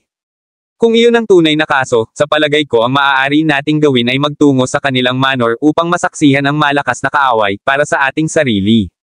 Kasunod nito, ang trio ay tumungo sa Morning Star Manor at pagdating, nahanap nila ang mga pangunahing pintuan na mahigpit na nakalock. Wala ring tungkulin sa doorkeeper. Kapag na-notify nila ang Morning Stars ng kanilang pagdating, nagulat ang 3 nang makita silang lahat na nakaluhod sa pangalawang pinto ay nailak. Ano ang kahulugan nito? Tanong ng isa sa mga nakagulat na matatanda. Bago pa man, payagan kaming humingi ng kapatawaran, mga matatanda. Una, dahil hindi namin maglakas loob na iwanan ang manor dahil sa takot na si Gerald ay sumunod sa amin. Pangalawa, dahil ang batang lalaki ay nasnatched ang karamihan sa mga banal na bato na kinokolekta namin, alam namin na ito ay isang malaking pagkakasala, kaya't ang lahat ng maaari nating gawin ay humingi ng tawad. Bulalas ni Jackson na nakikipag-away sa harap nila. Ano? Ang Gerald na iyon ay talagang humihiling para dito. Maghintay hanggang mapunit namin siya sa mga shreds. Umungol ang mga matatanda. O mangyaring kahit na ang lahat ng 3 sa iyo ay nagtutulungan, hindi ka pa rin tugma laban sa kanya. Sa sinabi nito, pinapayuhan kita na sumuko lamang at tanggapin ang iyong kamatayan. Nag-retort ng isang malakas, croaky na boses sa labas ng asul na pagkatapos ay nagsimulang tumawa. Naturally nagulat na marinig iyon, ang isa sa mga matatanda ay sinenyasan na sumigaw, sino ang nandoon? Habang nagpapatuloy ang pagtawa, lahat ng 7 ng Morning Stars ay mabilis na natakpan ang kanilang mga tainga at sa kalaunan ay nagsimulang magsuka ng dugo. Bago ang 3 matatanda ay maaaring magkaroon ng kahulugan sa kung ano ang nangyayari, isang sinag ng ilaw ang biglang lumitaw sa bakuran at sa sandaling nawala ang ilaw, isang itim na buhok na matandang lalaki na may itim na balabal ay makikita na nakatayo doon. Malinaw na ang taong ito ay walang average na Joe, kaya ang isa sa mga matatanda sa kalaunan ay nagtanong, sino ang eksaktong ikaw, senyor? Bilang tugon, ang matandang lalaki ay simpleng sumulyap sa kanila ng mabangis habang inalis niya ang kanyang kamay na nag-uudyok ng isang pag-agos ng mahahalagang chi na lumipad. Ang mahahalagang chi ay mabilis na naging isang itim na bagyo na sumakay sa lahat ng 3 sa mga matatanda sa kanilang mga paa. Ngayon sa lupa, lahat ng 3 sa kanila ay nanlaki sa takot habang tinanong nila, ikaw, si maaari kang maging maalamat na Saint Darkwind. Kabanata 2415. Ha! Upang maging matalino upang sabihin kung sino ako ng napakabilis, tunay na ikaw ang mga inapo ni Ryder, sabi ni Saint Darkwind habang tumawa siya ng malakas. Saint Darkwind. Ang maalamat na tao na nagkaroon ng kwento ng kanyang buhay na nakaukit sa maraming mga makasaysayang monumento. Bulalas ng 7 Morning Stars habang bumaba ang kanilang mga panga. Pagkatapos ng lahat, ang Saint Darkwind ay kilalang kilala na isang mapagbigay na magsasaka na nakapagpasok ng kaharian sa paglilinang sa edad na 25. Walang nakakaalam kung gaano siya katanda ngayon, o kahit sino ay maaaring hulaan kung ano ang antas ng kanyang paglilinang. Ano man ang kaso, wala sa kanila ang maaaring mahulaan na makakasalubong nila siya ng personal. Tulad ng para sa 3 matatanda, dahil alam nila na siya ay isang mahusay na tao bago pa man ang kanilang dakilang lolo, sinenyasan silang magalang na tanungin, narinig mo kami, Saint Darkwind. Nalaman ko ang tungkol sa 3 sa iyo mula sa iyong lolo sa tuhod. Sa pagsasalita tungkol kay Ryder, naalala ko kung gaano kagulat ang taong mapagmataas na iyon nang madali siyang talunin ng batang iyon. Sagot ni Saint Darkwind sa isa pang malakas na pagtawa. Natalo ang lolo sa tuhod. Kanino? Tanong ng trio habang sila ay kumalas habang nagpapalitan ng mga sulyap sa kanilang sarili. Ang taong hahanapin mo, syempre. Kinutya si Saint Darkwind. Tinalo siya ni G. Gerald. Malakas siya. Bulalas ng mga matatanda na matatanda. Sila, para sa isa, ay alam sa isang katotohanan na ang isang tulad ni Saint Darkwind ay hindi magbiro tungkol sa isang bagay na katulad nito. Habang ang 7 nakaluhod na Morning Stars ay nag-quiver ng higit pa, si Saint Darkwind ay nagkaroon ng pagkakataon na idagdag, sa katunayan. Sa totoo lang, nalaman kong masayang maingay na talagang nang ahas kang magpadala sa kanya ng isang hamon na sulat. Bukod dito, dahil teknikal na naisave ko ang iyong buhay ngayon, nagtataka ako kung paano ako papasalamatan ni Ryder sa susunod na makita niya ako. Panipi. Ang pagpahid ng kanilang mga nerbiyos na noo, ang mga matatanda na ngayon ay napagtanto na malubhang nasobrahan nila ang kanilang sarili pagkatapos ay tinanong, paano mo nalaman ang lahat ng ito?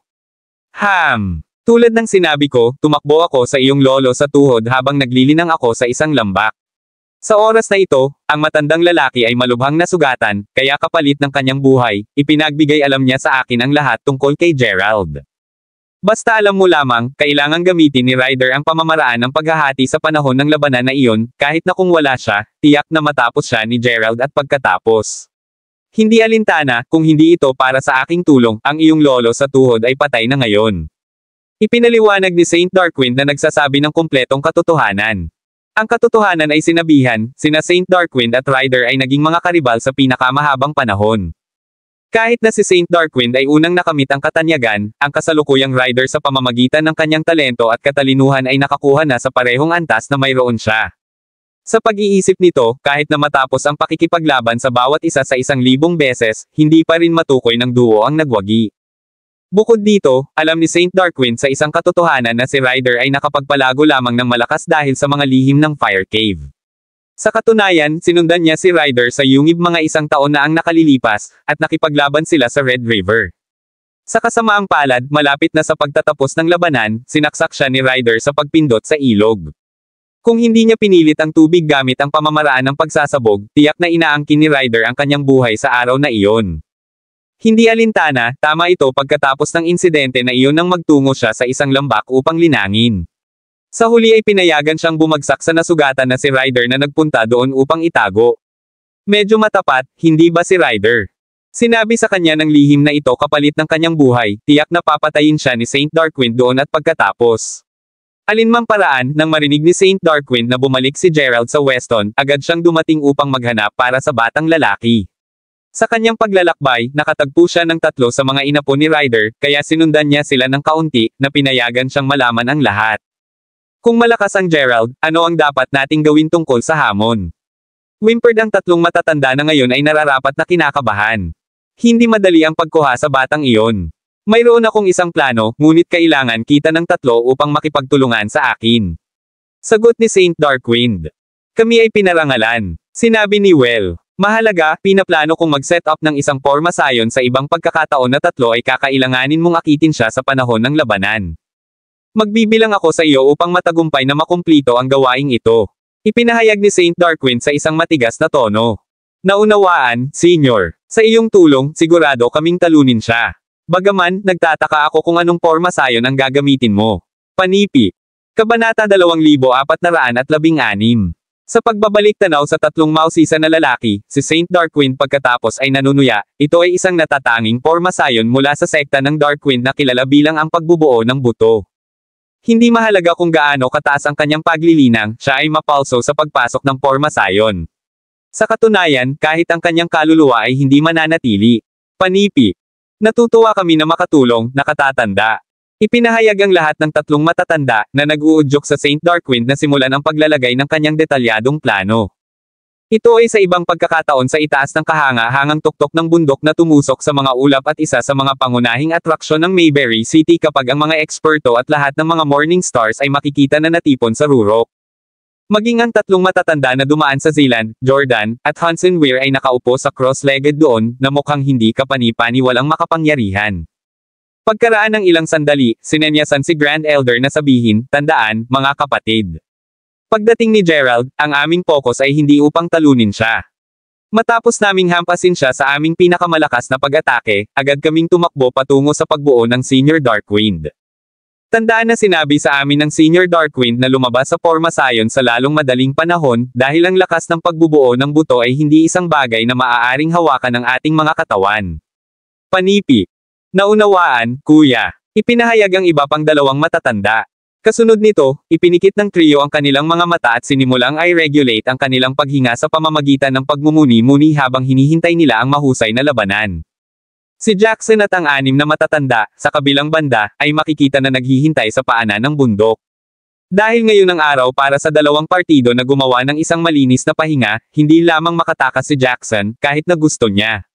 Habang naghihintay, hindi makakatulong ang pangatlong nakatatanda ngunit magtanong, talagang darating si Gerald, panganay na kapatid. Ano man ang kaso, umaasa lang ako na ang 3 matatanda at Saint Darkwind ay maaaring magtapos sa kanya para sa kabutihan, kung hindi man, ang aming pamilya ay hindi magiging kapayapaan. Panipi. Habang tumango ang iba pang hindi mapakali na mga matatanda, biglang sumigaw si Jackson, narito siya. Totoo na, si Gerald na may mga kamay sa kanyang bulsa ay dahan-daang lumalakad patungo sa 7 morning stars. Sa kabila ng sobrang casual, ang batang lalaki ay may isang malakas na aura na nakapaligid sa kanya. Ito ay napipilit na ang 7 lalaki ay halos hindi makahinga sa kanyang harapan. Hindi alintana, sa sandaling lumapit si Gerald, agad na idineklara ng 7 lalaki sa magalang na tono, Mr. Crawford. Panipi. Dumating ba ang mga mula sa Thunder Sword Sect? Tanong ni Gerald sa isang tono ng cheery. Gulpong bilang tugon, mabilis na sumagot si Jackson, mayroon silang. Hinihintay kanila sa rurok. Panipi. Mabuti. Sumama ka, pagkatapos. Sinabi ng nakangiting batang lalaki habang hinihimas niya ang kanyang kamay, na nag-uudyok ng isang nakasisilaw na ilaw na biglang kumislap at kapag ang 7 lalaki ay sa wakas ay mabuksan muli ang kanilang mga mata, nagulat sila nang mapagtanto na sila ay nasa rurok na ngayon.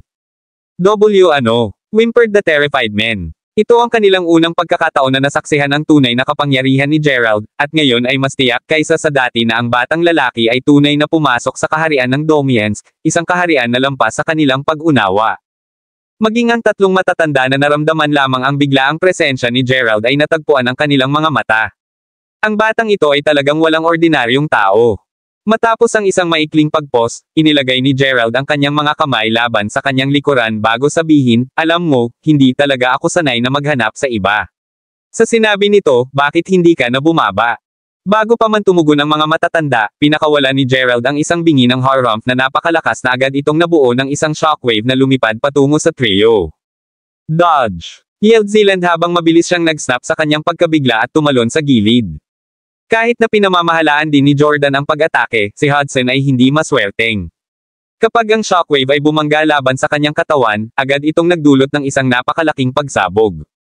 Ang puting usok ay makikita sa buong lugar habang gumuho si Hudson at nagsimulang pagsusuka ng dugo. Kabanata 2417 WHO. Bulalas ng mga nakakatakot na kapatid na pinamamahalaang upang maiwasan ang pag-atake. Salamat sa Diyos na si Saint Darkwind ay nasa tabi nila.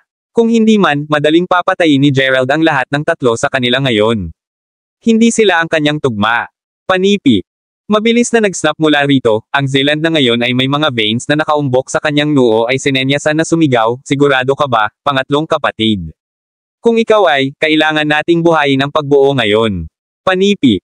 Ako, ayos lang ako. Sagot ni Hudson habang siya ay bumagsak pabalik sa kanyang mga paa. Di nagtagal, ang lahat ng tatlo sa kanila ay tumayo sa isang tatsulok na pormasayon, at ang mahahalagang chi ay agad na nagsimulang dumaloy sa kanilang mga katawan at pinagsama-sama. Kapag ang sapat na mahahalagang chi ay natipon, ang trio ay umuungal, Thunder Strike.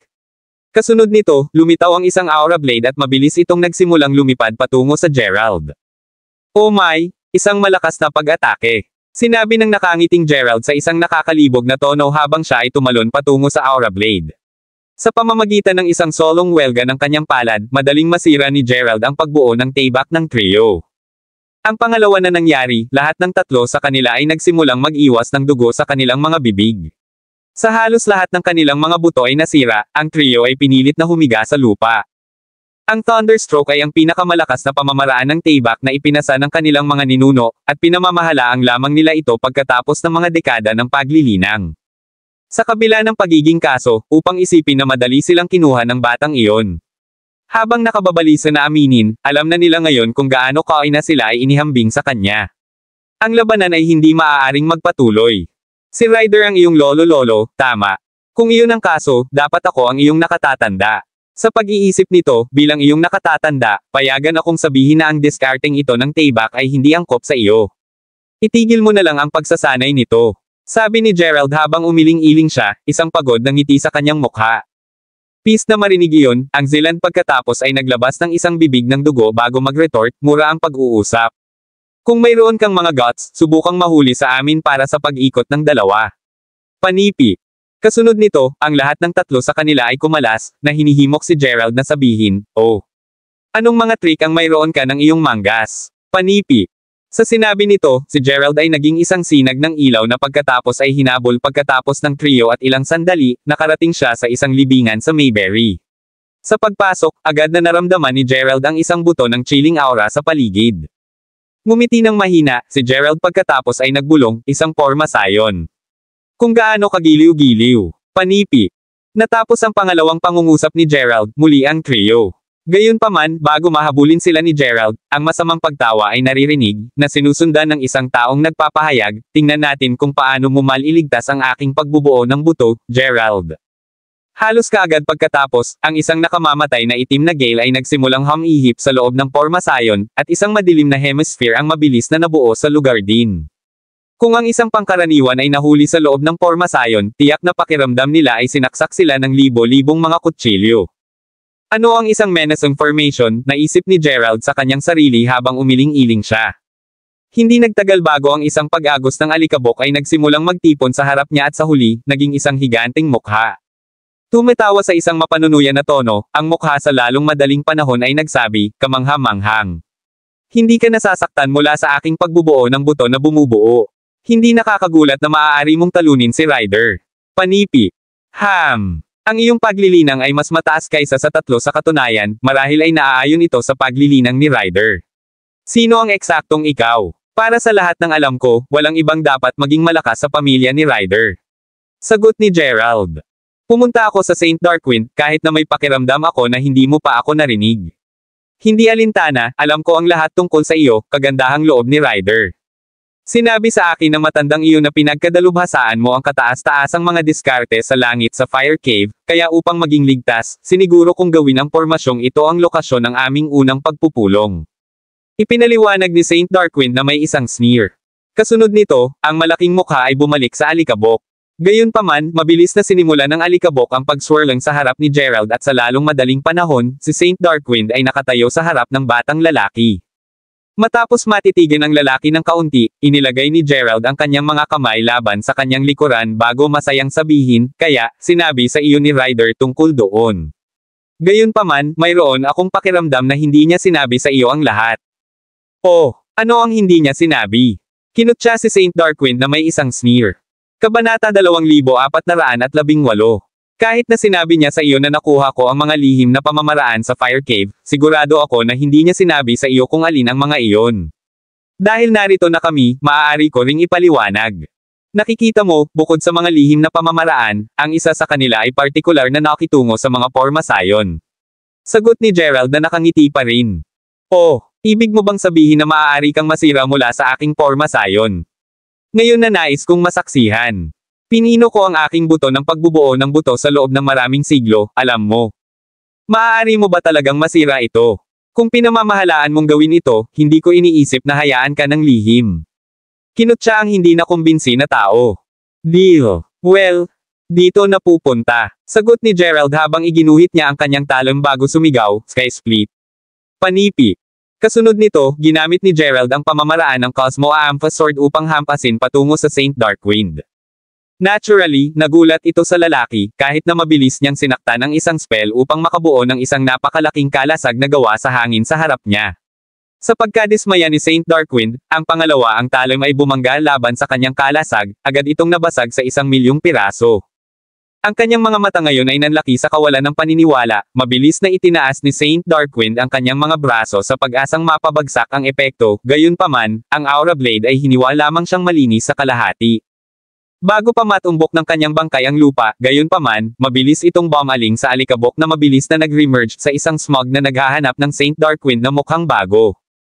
Tumawa ng malakas, si Saint Darkwind pagkatapos ay buong pagmamalaki na ipinahayag, ikaw ang tunay na pakikitungo, sigurado iyon.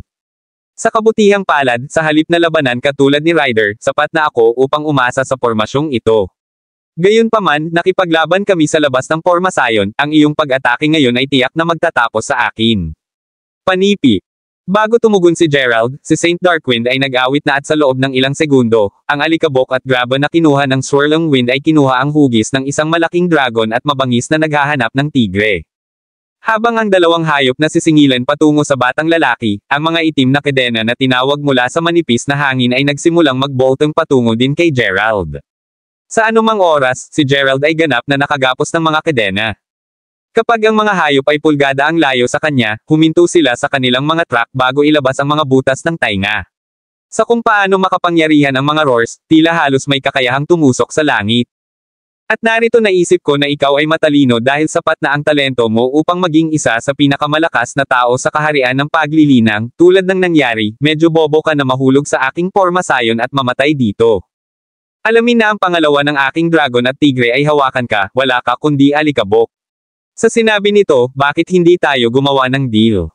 Tanong ni Saint Darkwind sa sandaling sigurado siya na mahigpit na nakatali si Gerald habang inilalabas niya ang kanyang kamay upang matiyak na hampasin ng tiger at dragon ang pangalawang iniutos niya sa kanila.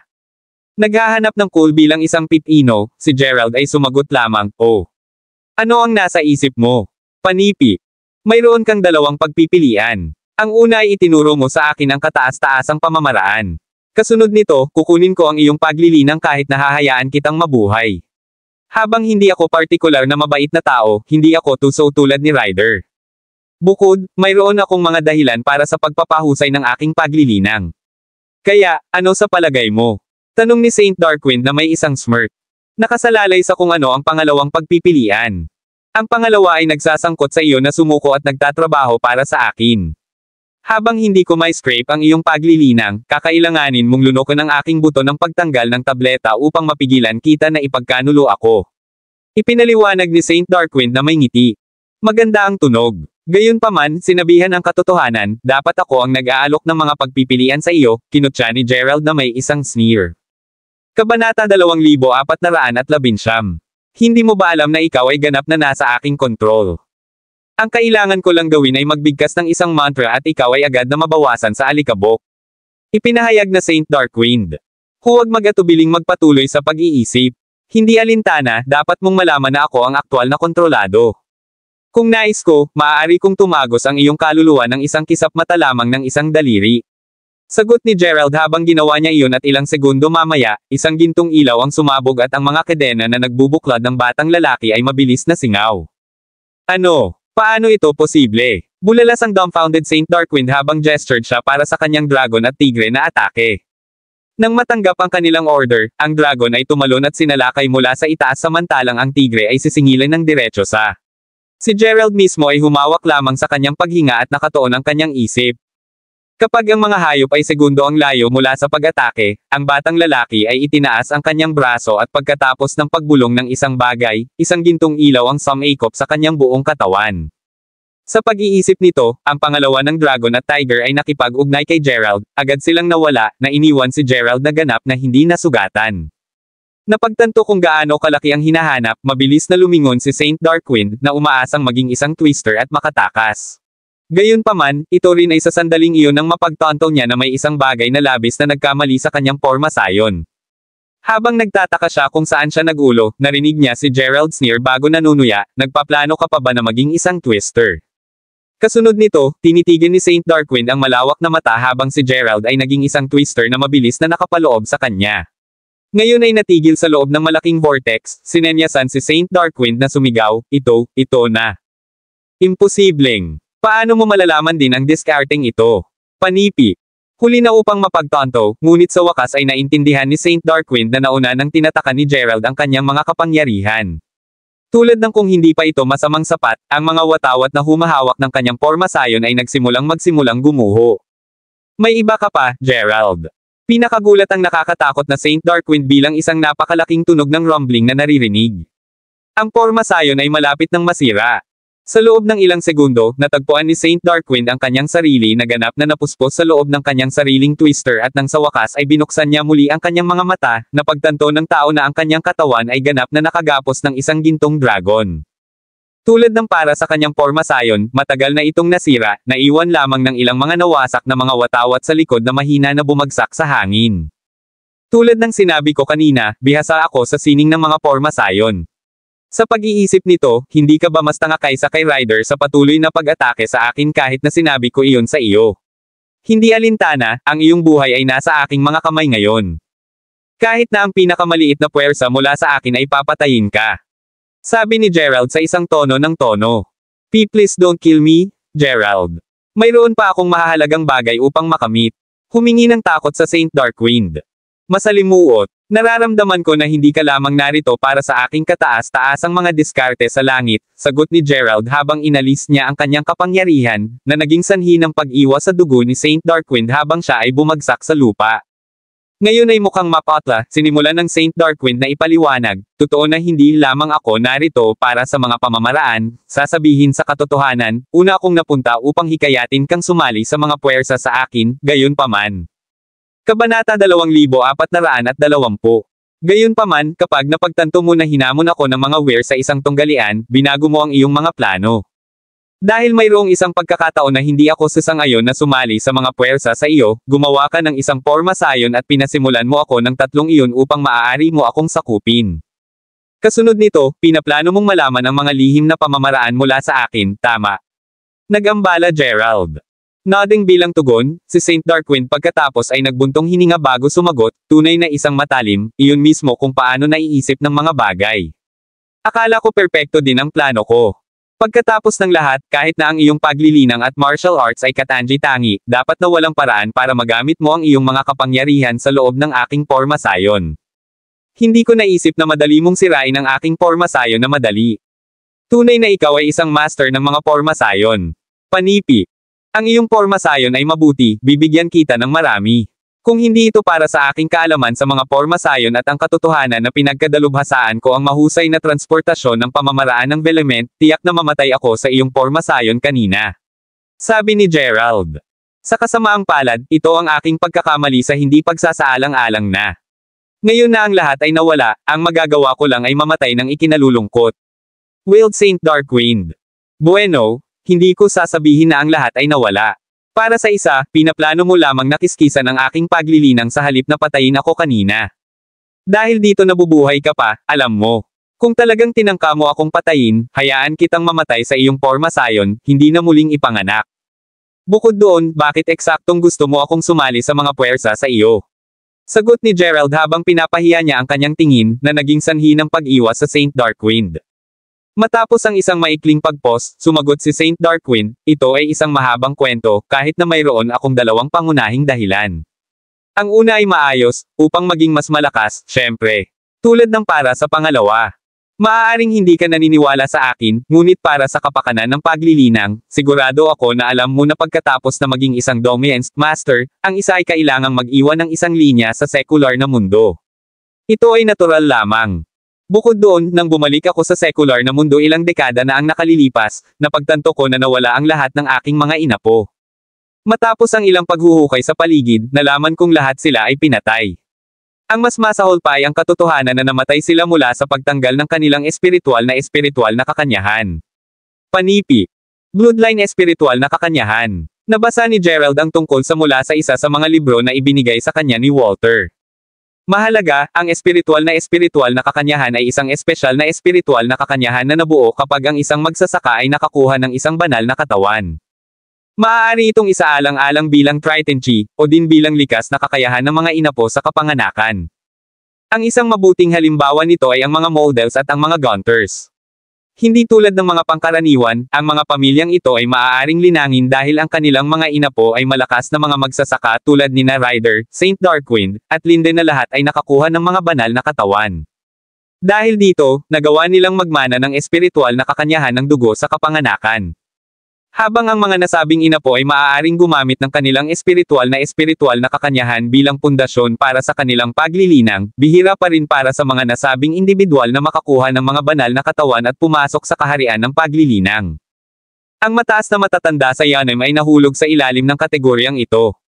Habang pinamamahalaang nila ang pagpasok sa kaharian ng paglilinang, hindi sila tunay na mga magsasaka dahil magagamit lamang nila ang kanilang mahahalagang chi at hindi nakuha ang mga banal na katawan. Ang isa pang halimbawa ay ang mga kapatid na Weir. Bagaman magagamit nila ang kanilang mahahalagang chi at pagsamahin ang kanilang kapangyarihan upang gumamit ng mga pamamaraan tulad ng Thunder Sword, hindi pa rin sila tunay na mga magsasaka. Ano man ang kaso, si Gerald ay sinenyasan na sabihin, lahat sila ay napawi. Sa katunayan, pagkatapos ng paghuhukay ng medyo mas malalim, gayunpaman, ang kanilang pagkamatay ay naging mas kakaiba. Kita mo, tila lahat sila ay namatay sa panahon ng pangako ng banal na tubig. Hindi lamang iyon, ngunit ang kanilang espiritual na kakanyahan ay tila na snatch ng isang tao. Ipinaliwanag ang Saint Darkwind. Nang marinig ang tungkol sa pangako ng banal na tubig, agad na naalalahanan si Gerald kay Daryl. Pag-isipan mo ito, namatay si Christopher Moldel na siyang inapo ni Linden Moldel sa panahon ng pangako, kahit na siya ay pinatay ni Daryl. Hanggang sa araw na ito, hindi talaga nalaman ni Gerald kung ano ang tunay na nangyari doon.